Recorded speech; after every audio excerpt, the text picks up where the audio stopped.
दो न्याय यदि तो आधा दो, पर इसमें भी यदि बाधा हो तो दे दो केवल 5 ग्राम, रखो अपनी धरती तमाम, हम वही खुशी से खाएंगे, परिजन पर असीना उठाएंगे।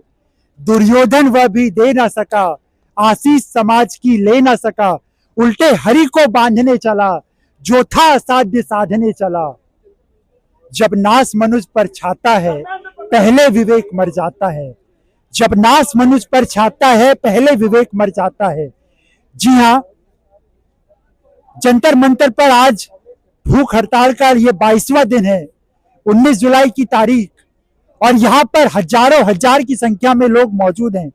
और जितने भी लोगों से आप बात करें, सबके मन में यही भाव है कि जिस तरह से कल सुबह सोनम वांगचुक जी को सफेद कपड़ों में घसीटा गया, ले जाया गया, वो शायद तौर पे सरकार के नजरिए से देखा जाए तो अपने ही पैर पर कुल्हाड़ी मारने वाली बात है। आने वाले कुछ मिनटों में हम आपको जंतर मंतर से लाइव ग्राउंड रिपोर्ट दिखाएंगे और ये बताएंगे कि देश की राजधानी के दिल में, दिल्ली के दिल में ये बसा जंतर मंतर, और यहाँ पे आज रविवार का दिन हजारों हजार की संख्या में लोग, इनके मन में क्या है। मेरे साथ कुछ लोग मौजूद हैं, आइए इनसे बात करते हैं, समझते हैं कि उनकी क्या ओपिनियन है और वो यहाँ पे क्यों है। मेरी रिकॉर्डिंग मत कीजिए, आप ये बताइए कि आप लोग यहाँ खड़े हैं, क्या समर्थन देना चाहते हैं, क्या मैसेज कन्वे करना चाहते हैं। थैंक यू सर, आपने हमें बात करने के लिए बुलाया। मैं यहाँ पर आया हूँ, मैं रिटायर्ड लेक्चरर हूँ, पंजाब से आया हूँ, और अक्सर हम कोई भी ऐसा प्रोटेस्ट होता है तो हम वहाँ पर रहते हैं, मौजूद रहते हैं कि हमें कुछ तब्दीली जो चेंज आती नज़र आती है तो हम उसको सपोर्ट करने आते हैं। तो आज भी इसीलिए आए हैं कि बच्चों का ये जो एनर्जेटिक मूवमेंट है सारा, उसको देखने आए हैं, हमें भी ऊर्जा मिलती है उससे थोड़ी। तो आप एक लेक्चरर हैं, यहाँ पे आप काफी आपके स्टूडेंट के एज के लोग हैं यहाँ पे हैं, तो आप इनके एक मूवमेंट को यदि देखा जाए तो आज 20वां 21वां दिन है, सरकार की तरफ से इनकी सबसे बड़ी कंसर्न ये है कि गवर्नमेंट की साइड से कोई डायलॉग इनिशिएट नहीं हुआ है, सरकार की तरफ से कोई बात कर भी नहीं आया है। तो इस पे क्या थॉट्स है आपके, क्या विचार? ऐसा होता है कि हम लोगों का जो कॉन्सेप्ट ही गलत है, वो लोग बात करेंगे भी नहीं। वो जो कर रहे हैं वो अपनी जगह पर बिल्कुल सही कर रहे हैं, वो यही करने के लिए आए हुए हैं। हम उनसे उम्मीद करते हैं, ये हमारी गलती है, वो ऐसे मानने वाले लोग नहीं हैं कि आप उनको समझाएंगे। वो फसलों पर कीड़े होते हैं ना, तो उनका क्या इलाज होता है? कीड़ों को समझाते हो जाके मत खाओ फसल को, इसको छोड़ दो। अब एक्शन लेने का कुछ, क्योंकि अब नहीं तो फिर कभी नहीं। अभी बहुत देर हो चुकी है, हम भी यही काम करते हैं, सीपी में ही, हम दिल्ली से ही हैं। तो हम देख रहे थे काफी दिनों से कि प्रोटेस्ट हो रहा है, लोग आ रहे हैं जा रहे हैं, दूर देशों से आ रहे हैं लोग। तो हमने कहा अगर अभी नहीं आए तो फिर कभी नहीं खड़े हो पाएंगे। तो हमने कहा चलो जो भी होगा देखा जाएगा, कल की फिक्र हमें नहीं है, हमने कहा चलते हैं, अभी नहीं तो कभी नहीं जी। हमने यहाँ पे बहुत सारे युवाओं से बात करी है, कुछ और लोगों से बात करते हैं, बट एक कॉमन थॉट ये आया कि अगर लोग इस वक्त खड़े नहीं होंगे तो वो आने वाले कल में किसी और को नहीं, खुद को क्या मुंह दिखाएंगे। इसकी एक बहुत प्रसिद्ध पंक्ति है, उसूलों पे आँच आए तो टकराना जरूरी है, उसूलों पे आँच आए तो टकराना जरूरी है, जो जिंदा हो तो जिंदा नजर आना जरूरी है। मेरे साथ ये जो आप लोगों का जनसमूह देख रहे हैं और इसके पीछे जो मेन प्रोटेस्ट साइट है, जहाँ पे हजारों हजार की संख्या में लोग सुबह से मौजूद हैं। कल आपको याद होगा, कल सुबह सोनम वांगचुक को यहाँ से जंतर मंतर से सफदरजंग हॉस्पिटल शिफ्ट किया गया। उसके बाद भीड़ में एक उबाल आया, एक सैलाब आया, और आज शाम में यहाँ लगभग 7 बजने की बारी है, बट टेम्परेचर बहुत हाई है। मैडम, आप लोग यहाँ जंतर मंतर पे मौजूद हैं आज संडे शाम को, क्या लगता है, क्या सपोर्ट देने के लिए आए हैं, क्या कहना चाहेंगे? जो चल रहा है उस पर सपोर्ट करने के लिए आए हैं, बच्चों के लिए कंप्लीटली सपोर्ट है, अपने लिए, अपने आगे आने वाली जनरेशन के लिए बेसिकली। हम तो पढ़ चुके हैं, हम तो पढ़ते। तो आपको क्या लगता है कि सरकार की तरफ से, अभी तक मैं अंदर प्रोटेस्ट मैंने पूरा कवर किया, एक जो मेजर कंसर्न सामने आया कि सरकार की तरफ से कोई बात करने अभी तक नहीं आया है। शिक्षा मंत्री का इस्तीफा तो होना ही चाहिए, लोगों का ऐसा कहना है, पर एक बात करने अभी तक कोई नहीं आया, क्या कहेंगे? अकाउंटेबिलिटी तो एटलीस्ट लेनी चाहिए किसी को। नीचता वाली जो चीज होती है, कल तो लोकतंत्र का जनाजा ही निकाल दिया। अच्छा, और क्या, जो सर को उठा के ही ले गए ऐसे लपेट के, तो लोकतंत्र का जनाजा ही है वो। तो ऐसे अभी तक किसी ने प्रोटेस्ट किया है तो किसको ऐसे उठा के लेके? एटलीस्ट बातचीत करने के लिए आना चाहिए, बैठ के आप उठा के किसी यहाँ से लेके जा रहे हो, वो आप कंसर्न दिखा रहे हो कि हमें उनकी हेल्थ की परवाह होती तो शायद विद इन 1 वीक आप आते हैं, आप बात करते हैं। ये कोई तरीका नहीं होता कि आप उठा के ले जाओ किसी को। That's very wrong. आप लोग यहाँ पे जंतर मंतर पे खड़े हैं, संडे इवनिंग का टाइम है, चाहते तो हैंग आउट भी कर सकते थे, दिल्ली में घूमने की पार्टी करने की तमाम जगहें मौजूद हैं, फिर भी आप यहाँ जंतर मंतर पर खड़े हैं, क्यों खड़े हैं? स्टूडेंट्स के लिए, अपने लिए बेसिकली अपने लिए we are actually UPSC aspirant. क्या आपको लगता है कि एजुकेशन मिनिस्टर शुड रिजाइन? या श्योर 100%, तभी तो हम लोग यहाँ खड़े हैं, इसीलिए खड़े हैं क्योंकि बहुत ज्यादा हो गया। अब यहाँ पे इस साल पकड़ा गया है तो ये बात फैल गई है, नहीं पकड़ा जाता तो ये साल भी ऐसे ही चला जाता। क्या मैसेज देना चाहेंगे आप देश के यंगस्टर्स को कि आप प्रोटेस्ट में जुड़े, क्योंकि यहाँ एक एक इंसान है जो नहीं आ रहा है वो सोच के कि मेरा क्या जा रहा है, उसके लिए बहुत ज्यादा नुकसान जा रहा है। क्योंकि जनसंख्या देख के कल इन्होंने जो गैस वगैरह या फिर लाठीचार्ज नहीं किया क्योंकि पॉपुलेशन ज्यादा थी। पॉपुलेशन ज्यादा होगी तो फिर गवर्नमेंट भी कुछ सोचेगी। रामधारी सिंह दिनकर की पंक्तियां है पाप का भागी नहीं, है पाप का भागी नहीं केवल व्याध, जो तटस्थ है समय लिखेगा उनके भी अपराध। जो लोग भी न्यूट्रल हैं शायद उनको इस पे सोचना चाहिए।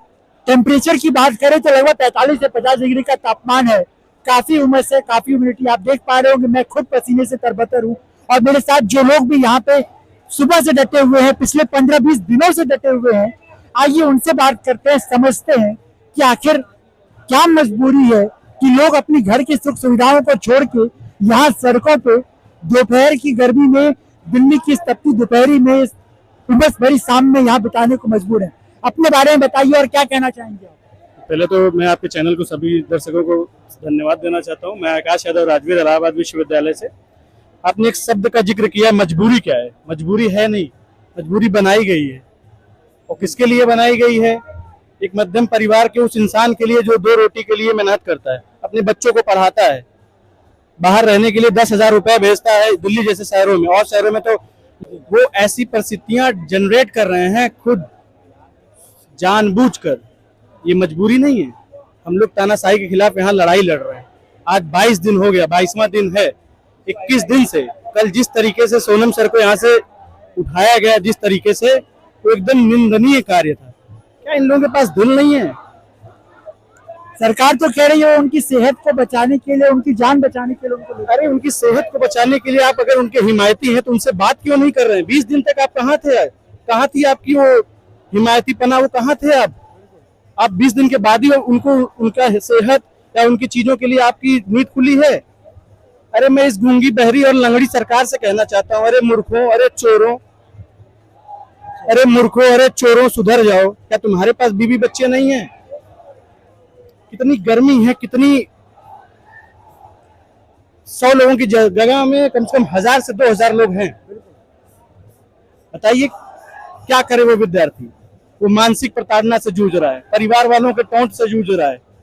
किस किस परिस्थितियों से गुजरेगा वो? क्या चाहती है सरकार? कहाँ जाए? मर जाए? मैसेज यही देना चाहेंगे, ज्यादा से ज्यादा लोग आए जिनके अंदर जमीर जिंदा है, अपने हक और हुकूक की लड़ाई लड़ने का थोड़ा सा भी हम है तो वो आए। यहाँ पे युवाओं में एक आक्रोश है, एक गुस्सा है, एक नाराजगी है और शायद अब वो वक्त आ गया है कि सरकार को एक्टिवली इनसे बात करनी चाहिए, एक संवाद करना चाहिए, क्योंकि लोकतंत्र की अंतरात्मा में संवाद है, डेमोक्रेसी के कोर में बातचीत है, कॉन्वर्सेशन है, डायलॉग है। कि जो शिक्षा मंत्री वो जगन्नाथपुरी में घूम रहे और ये बच्चे 45-46 डिग्री के टेम्परेचर में यहाँ कोई बेहोश हो रहा है, कोई भूख हड़ताल पे अपनी जान को वो न करने पे, परवाह करने पे बाजी दे रहे। हमारे साथ यहाँ एक सज्जन मौजूद है, आइए समझते हैं उनके बारे में। सर अपने बारे में बताइए, कहाँ से आए हैं और आप क्या देखते हैं? मैं दिल्ली का ही रहने वाला हूँ, रोहिणी में रहता हूँ और एक व्यवसायी हूँ। तो विशेषकर जो परिस्थिति इस देश में क्रिएट हो रही है आज के दिन, शिक्षा का जो बुरा हाल हो रखा है और जिस तरीके से पिछले दिनों लाखों की संख्या में स्कूल बंद हुए हैं और पेपर लीक पे पेपर लीक हुए जा रहे हैं और उसमें सरकार की कोई जवाबदेही नहीं है, तो कहीं ना कहीं इस तरीके से युवा शक्ति को आगे आना होगा। और आज लग रहा है देख के यहाँ पे जिस भारी संख्या में युवा इकट्ठे हुए आज जंतर मंतर में, कि लग रहा है कि देश में कुछ नया होने वाला है। युवा शक्ति ही देश को चला सकती है और कहीं ना कहीं हमें जरूरत है कि हमें युवाओं का साथ देना चाहिए, युवाओं की लीडरशिप में देश को आगे लेकर जाना चाहिए। आप एक बिजनेसमैन हैं, आप चाहते तो आज संडे का दिन है, काफी रेवेन्यू भी अर्न कर सकते थे, आप यहाँ जंतर मंतर पे खड़े हैं, ऐसी क्या मजबूरी आन पड़ी? देखिए, सबको निकल के आना पड़ेगा। अगर हम ये सोचते रहे कि मेरे नहीं जाने से भी हो जाएगा, मैं तो अकेला जाके क्या करूंगा, अगर मैं यही सोचूं तो नहीं होगा। हर एक एक व्यक्ति बूंद से सागर बन होंगे। जंतर मंतर पर बड़ी संख्या में इस देश के युवा मौजूद हैं, हमारे साथ कुछ छात्राएं मौजूद हैं, आइए इनसे समझते हैं कि इनका क्या मोटो है और ये आज रविवार के दिन यहाँ जंतर मंतर पर क्या इमोशंस एक्सप्रेस कर रही हैं, क्या इनके थॉट प्रोसेस है, क्या इनके विचार हैं। आप लोग कहाँ से आए हैं, थोड़ा अपने बारे में बताइए। हम तीनों दिल्ली से हैं एंड हम लोग दिल्ली यूनिवर्सिटी की छात्रा है एंड हम लोग यहाँ पे अपने स्टूडेंट यूनियन जितने भी स्टूडेंट्स हैं उन सबकी हक की लड़ाई के लिए आए हैं। ये पेपर लीक का इशू है और यहाँ पे मेरी समझ जहाँ तक है धर्मेंद्र प्रधान का इस्तीफा मांगा जा रहा है, तो कैसे देखते हैं आप लोग? Do you want the resignation of the education minister of India? हाँ, आई थिंक इनकी डिमांड्स काफी वैलिड हैं बिकॉज ये ऐसा नहीं है कि एक आइसोलेटेड इशू है, फर्स्ट टाइम पेपर लीक हुआ है, ये लगातार बहुत ज्यादा टाइम से होता आया है और so far the government has not taken any action regarding it. तो like Tipke sir has earlier said, if we demand his resignation and if this protest becomes successful, then it will definitely create an environment of fear among the other officials, that if they don't do their work properly, the public will definitely oust them the same way we did to the UPA government. So yeah, it's very valid and that's why we are here to support them. तो आपके कहने का sense है कि एक deterrence effect create होना चाहिए कि अगर इस देश का पेपर लीक करेंगे तो देश के शिक्षा मंत्री तो नपेंगे ही और साथ में उनके जितने लोग संलिप्त हैं, जितने अफसर संलिप्त हैं, सबकी बारी आएगी। जी बिल्कुल, क्योंकि ये जो आपका काम है इन सबके लिए जो आपकी सैलरी आ रही है इसके टैक्स हम ही दे रहे हैं और हम जब टैक्स दे रहे हैं तो हम काम भी तो लेंगे ना, ऐसे बिना बात के टैक्स क्यों दें हम? लोकतंत्र की सबसे बड़ी खूबसूरती ये है कि अपने विरोध को व्यक्त करने के लिए वो अलग अलग माध्यम देती है। आप या तो नारेबाजी कर सकते हैं, आप गाना गा सकते हैं, आप पोस्टर्स और पेंटिंग्स के माध्यम से अपने ओपिनियंस को एक्सप्रेस कर सकते हैं। हमारे साथ कुछ युवा हैं और ये वो लोग हैं जो पिछले 15-20 दिनों से यहाँ डटे हुए हैं और यकीन मानिए दिल्ली में इस वक्त ये जो प्रोटेस्ट एरिया है लगभग 50 डिग्री 45 से 50 डिग्री के आसपास का टेम्परेचर है, पसीने से लथपथ है पर इनके इरादे मजबूत हैं। आइए इनसे जानते हैं। आप लोग इतने मैं देख पा रहा हूँ काफी पसीने से तरबतर है, आपकी जो पूरी टीम है, तो थोड़ा सा अपने बारे में बताइए, कहाँ से आए हैं आप लोग और क्या कहना चाहेंगे आप? मेरे बारे में आप पूछोगे तो मैं छात्र हूँ, मैं यहाँ पे छात्रों के लिए आया हूँ। हमारे जो आजकल पेपर लीक हो रहे हैं, जो गवर्नमेंट अकाउंटेबिलिटी नहीं ले रही, उसके लिए हम खड़े हुए हैं। गवर्नमेंट हम 15 दिन से खड़े, 20 दिन से खड़े, गवर्नमेंट अकाउंटेबिलिटी आज भी नहीं ले रही और हम खड़े रहेंगे यहाँ पे जब तक वो नहीं लेंगे। पहले भीड़ कम थी, अब भीड़ बढ़ रही है, अब लोग ज्यादा जुट रहे हैं और हम लोग यहाँ पे रहेंगे। सरकार अकाउंटेबिलिटी नहीं ले रही, आप भी देख सकते हो, हम लोग बैठे हुए हैं यहाँ पे कब से खड़े हुए हैं, उनको कोई फर्क नहीं पड़ता। आप लोग यहाँ बैठे हुए हैं, सरकार की तरफ से ये कहा जाता है कि आप लोगों का कोई पॉलिटिकल एजेंडा है या कोई पॉलिटिकल सपोर्ट मिल रहा है? पॉलिटिकल पार्टी खोलेंगे अभी हम ना यहाँ पे बीजेपी के सामने। क्या बात है, पॉलिटिकल एजेंडा क्या होगा हमारा? पेपर लीक का पॉलिटिकल एजेंडा है हमारा। और आज लीक आप कर रहे हो, हमें उल्टी चीजें आप कर रहे हो, अकाउंटेबिलिटी आप नहीं ले रहे हो, हम आपके खिलाफ आवाज दे, तो हमारा पॉलिटिकल एजेंडा है। हम यहाँ पे कोई INC से है क्या, यहाँ पे कोई आम आदमी से है क्या, कोई किसी पार्टी से नहीं है, हम सब एक किसी एक पर्टिकुलर कोज के लिए खड़े हुए हैं, किसी पर्टिकुलर कोज के लिए लड़ रहे हैं। बिल्कुल, आज संडे का दिन है, आप लोग चाहते तो हैंग आउट भी, आज संडे का दिन है, आप लोग चाहते तो दिल्ली में घूमने के लिए, हैंग आउट करने के लिए तमाम जगह उपलब्ध है। ये बेस्ट हैंग आउट स्पॉट है, ये बेस्ट हैंग आउट स्पॉट है। मैं सारी यूथ को बोलूंगी यहीं पे आओ। कमला नगर MKT बाद में चले जाना, वहाँ पे जाने के लिए बहुत दिन पड़े हैं, यहाँ पे आओ। यहाँ पे लड़कियां देखो कितनी सेफ है।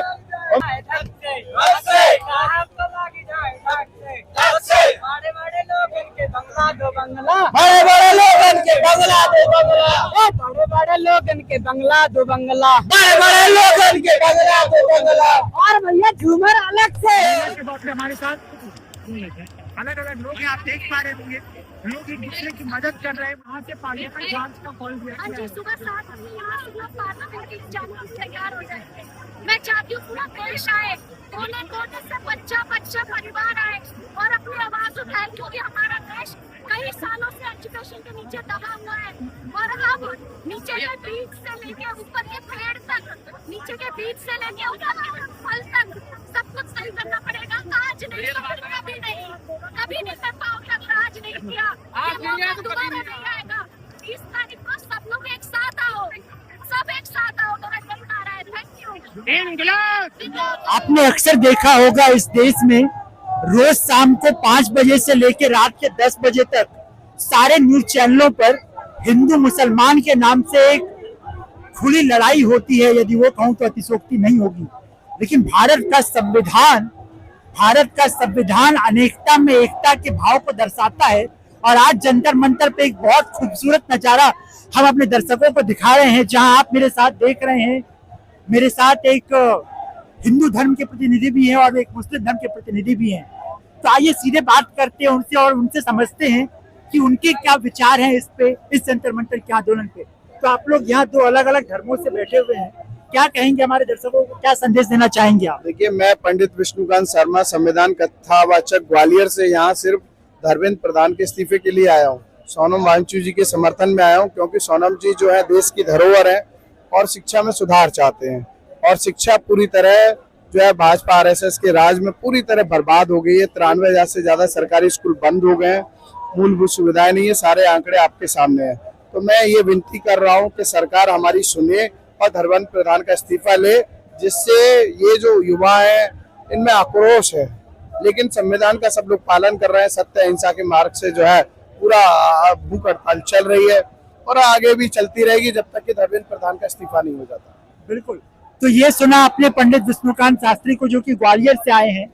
और आपको हम दूसरे प्रतिनिधि के पास ले चलते हैं, थोड़ा सा अपने बारे में बताइए और यहाँ पर आप क्या उद्देश्य के बैठे हैं?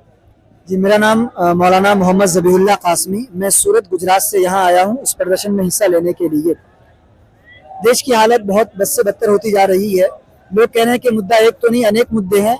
वाकई बहुत अनेक मुद्दे हैं, लेकिन इस वक्त जो हमारा प्रोटेस्ट है वो शिक्षा को लेकर है। शिक्षा के अंदर जो धांधली चल रही है, जिस तरीके से पेपर लीक किया जाता है, सालों साल लोग मेहनत करके यहाँ तक पहुँचते हैं अपनी मेहनत के जरिए, लेकिन पेपर लीक के जरिए जो अपनी मेहनत नहीं करते वो आगे निकल जाते हैं। ये सरासर हमारी पूरे जो युवा हैं उनके साथ नाइंसाफी है। और जो पेपर लीक होता है उसमें हिंदुओं के बच्चों को भी ऐसा लगता है, मुस्लिमों को शिक्षा धर्म को स्कूल, मेरा बेटा भी जब सीनियर केजी में जाएगा, सिलेबस आएगा, बाजू में हिंदू का बच्चा भी बैठता है, मुसलमान का भी बच्चा। सिलेबस तकसीम नहीं है स्कूलों के अंदर, सिलेबस सबके लिए एक है, हिस्ट्री एक है, सब कुछ एक है।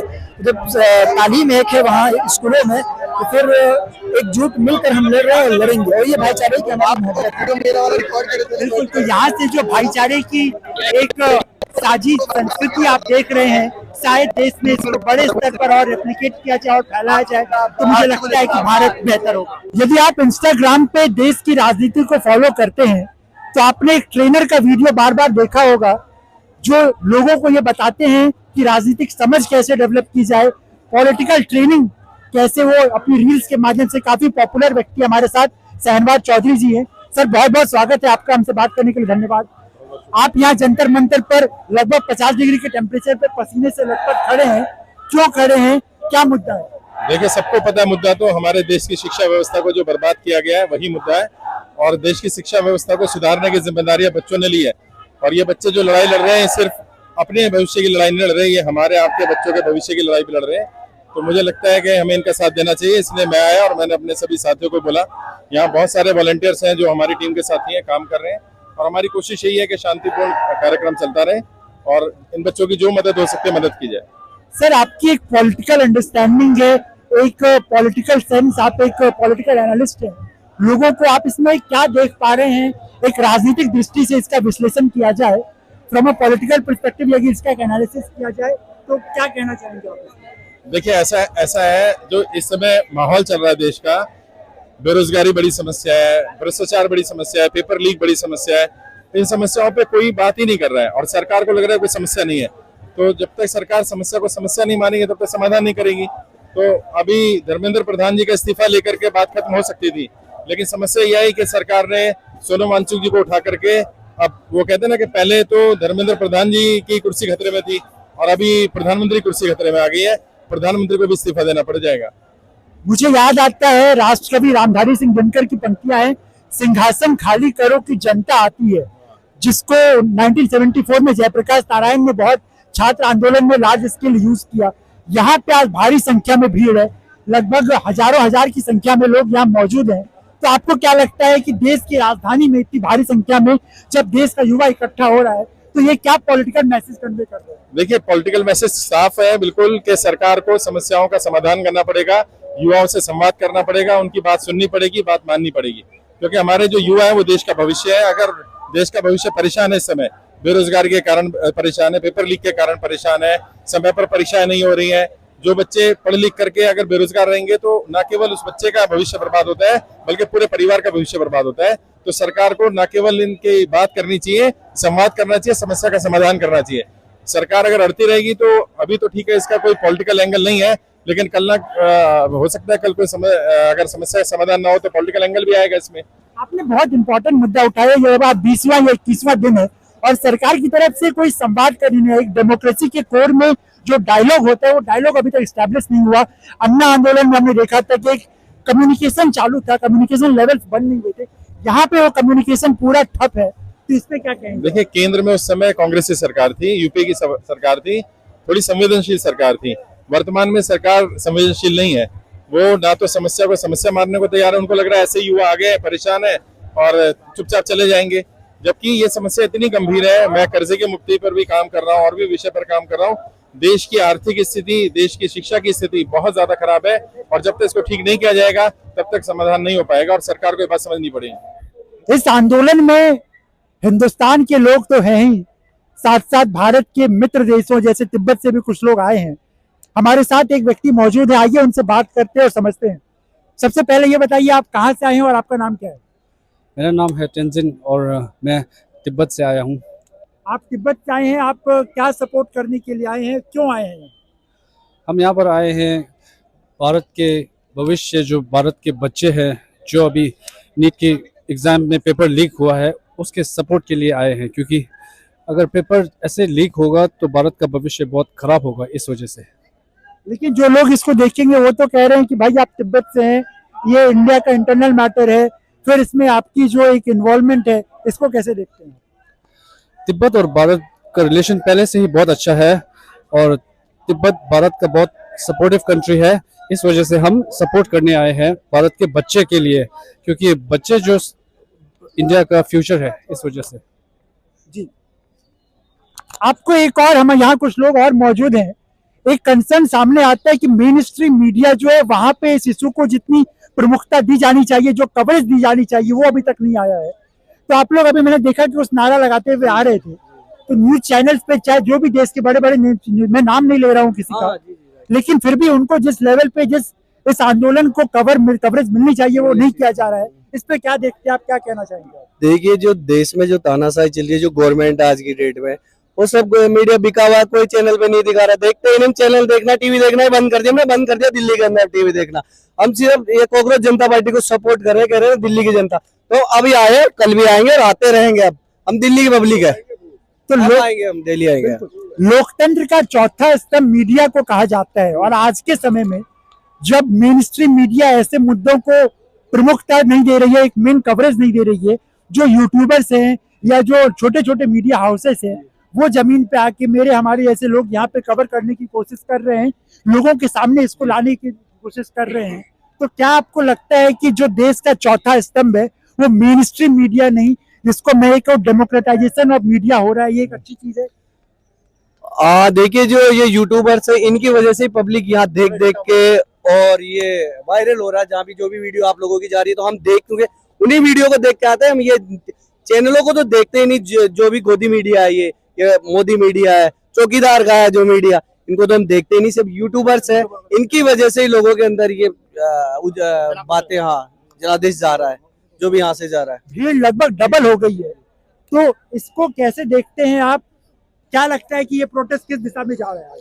जी अब सही दिशा में प्रोटेस्ट जा रहा है, क्योंकि लोगों को अब पता लग रहा है कि जो ये चौकीदार जी की कितनी तानाशाही चल रही है, कि लोगों को शांतिपूर्ण जो प्रदर्शन कर रहे हैं, प्रोटेस्ट कर रहे हैं, उनको उठाया जा रहा है यहाँ से जंतर मंतर से। तो ये तो एक तानाशाही हो गई ना। क्या आप लोगों को लगता है कि धर्मेंद्र प्रधान को इस्तीफा देना चाहिए? और मोदी का पीएम को भी देश के देना चाहिए, क्योंकि शांतिपूर्ण जो प्रोटेस्ट हो रहा था वो शांतिपूर्ण हो रहा था। जो सोनम जी को जो उठाया गया है यहाँ से, जबरदस्ती ले जाया गया है, ये बिल्कुल गलत है। अभी थोड़ी देर पहले मेरी अभिजीत दीपकी जी से बात हो रही थी, उन्होंने कहा कि सबसे बड़ा दुख इस बात का है कि सरकार के तरफ से अभी तक कोई कम्युनिकेशन नहीं आया है, कोई कॉल मैसेज इनफॉर्मल फॉर्मल या कोई पर्सन कोई सरकार अब पूरी तरीके से अपनी तानाशाही पे आ चुकी है। वो तो कह रहे हैं कि हम प्रधान सेवक है, जनता की नहीं, ये प्रधान सेवक 18 घंटे काम ये 18 घंटे अगर काम कर रहे होते तो देश की ये स्थिति नहीं होती। अगर ये 18 घंटे काम कर रहे हैं तो मैं ऐसे प्रधानमंत्री को कहूंगा कि आप इस्तीफा दे दीजिए। हमें 18 घंटे वाला प्रधानमंत्री नहीं चाहिए, हमें 8 घंटे वाला ही चाहिए, कम से कम जो शिक्षा पे बात करे, शिक्षा पे सवाल करे, हॉस्पिटल पे बात करे, बच्चों के भविष्य के बारे में बात करे, जो पेपर लीक हो उस पर बात करे। हमें ऐसा प्रधानमंत्री चाहिए। हमें देश में रहना भी तो चाहिए। 18 घंटे भाजपा के लिए काम करते हैं, देश के लिए नहीं करते। देश में रहना भी तो चाहिए। उसको विदेश घूमने से फुर्सत ही नहीं है। कल सुबह एक बात बताइए, अगर 18 घंटे काम करते तो वहाँ पे मेलोडी चॉकलेट बांटते हैं। इस प्रोटेस्ट की बात करें, कल सुबह सोनम वांगचुक को जिस तरह से यहाँ पे लेके गया, सरकार का कहना है कि हमें उनकी सेहत की फिक्र है, हम दिल्ली हाईकोर्ट के ऑर्डर का इम्प्लीमेंटेशन कर रहे थे।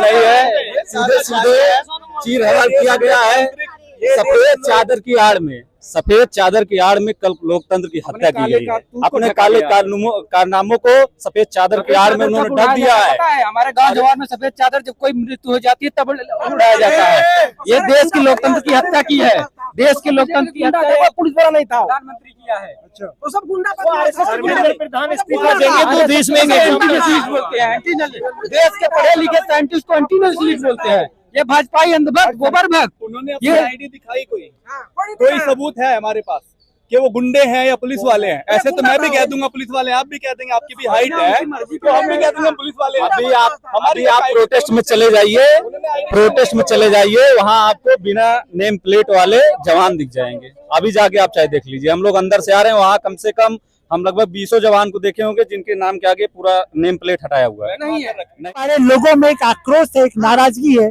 मुझे दिनकर की वो अमर पंक्तियां याद आती है कि सिंहासन खाली करो कि जनता आती है, सिंहासन खाली करो जनता आती है।